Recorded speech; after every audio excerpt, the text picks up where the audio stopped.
Bonjour et bienvenue dans cette nouvelle chronique Addicto. Je suis Rémi, infirmier au XAPA Bobillot. Cette chronique sur la conduite de véhicules sous l'influence de substances psychotropes sera divisée en deux parties. Pouvez-vous m'expliquer ce qu'est un psychotrope? S'agit-il de drogue? Une substance psychotrope contient une ou plusieurs molécules qui vont agir sur notre cerveau et par conséquent sur nos perceptions, nos comportements, nos sensations et notre conscience. Chaque substance agit différemment sur notre organisme ainsi que d'un individu à l'autre. L'alcool, les stupéfiants et certains médicaments font partie des psychotropes. Si j'ai bien compris, les effets sur la conduite ne sont donc pas identiques suivant ce que le conducteur a consommé. Effectivement, par exemple, l'alcool, qui est la substance psychoactive la plus consommée en France, agit sur le cerveau dès le premier verre. L'alcool provoque une réduction du champ visuel, une modification de la perception de la profondeur et des distances.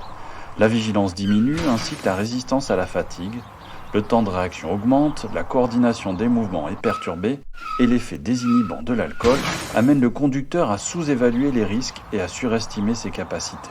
Concernant le cannabis, c'est le THC qu'il contient qui entraîne une somnolence, perturbe la coordination des mouvements, allonge le temps de réaction et restreint le champ visuel. Si une situation d'urgence apparaît, le conducteur ne sera pas en capacité de la gérer. J'ai entendu dire que la cocaïne permettait d'accélérer l'activité du cerveau. Ça doit donc avoir un effet positif sur la conduite. Les effets de la cocaïne donnent l'illusion d'une augmentation de la vigilance et des réflexes, ainsi qu'une sensation d'une meilleure précision gestuelle. Tout cela provoque des erreurs d'attention et de jugement qui peut amener à une perte de contrôle du véhicule. Et les champignons?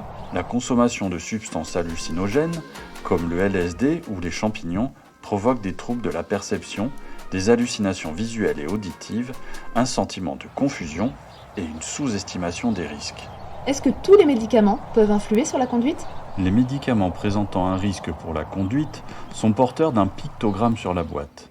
Il existe 3 catégories selon le niveau de risque du médicament sur la conduite. Ces médicaments peuvent provoquer de la somnolence, des vertiges et une augmentation du temps de réaction. Je prends un médicament qui comporte un pictogramme. Comment savoir si je peux conduire? Demandez conseil à votre médecin prescripteur, il adaptera la posologie si besoin. Le pharmacien peut aussi répondre à vos questions. Est-ce qu'on sait combien de personnes meurent sur les routes en lien avec la prise de psychotropes? Sur les 3500 personnes tuées sur les routes chaque année, environ 1000 personnes sont tuées lors d'un accident impliquant un conducteur alcoolisé et environ 700 personnes sont tuées à cause d'un conducteur qui a consommé un stupéfiant. Les hommes représentent 92% des personnes alcoolisées impliquées dans un accident. La consommation de stupéfiants augmente aussi le risque d'accident. Par exemple, la conduite sous cannabis multiplie par 2 le risque d'être responsable d'un accident mortel. Pour un conducteur ayant consommé du cannabis et de l'alcool, le risque est multiplié par 29. Concernant les médicaments, ils sont la cause de 3,4% des accidents mortels.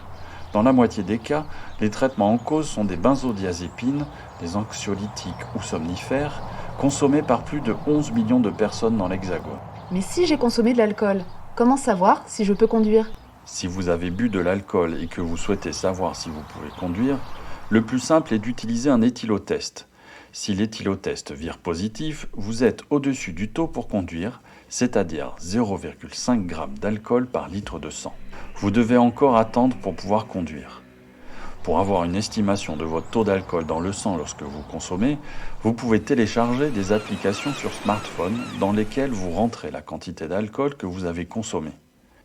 Une simulation de votre alcoolémie sera calculée suivant votre sexe, votre poids et votre âge. Une estimation de l'heure à laquelle vous pourrez conduire sera aussi indiquée. L'alcoolémie est au maximum environ 1 heure après le dernier verre lors d'un repas. À jeun, c'est 30 minutes après le dernier verre. Dans le doute, peu importe ce que vous avez consommé, ne prenez pas le volant. Empêchez ceux qui ont consommé de prendre la route et n'hésitez pas à dormir sur les lieux de fête. N'oubliez pas, celui qui conduit, c'est celui qui ne boit pas. La meilleure des préventions est de ne rien consommer avant de prendre le volant. J'espère que ces explications vous permettront d'éviter les risques sur la route et je vous dis à bientôt pour la seconde partie de la chronique sur les sanctions encourues en cas de conduite sous alcool ou stupéfiant.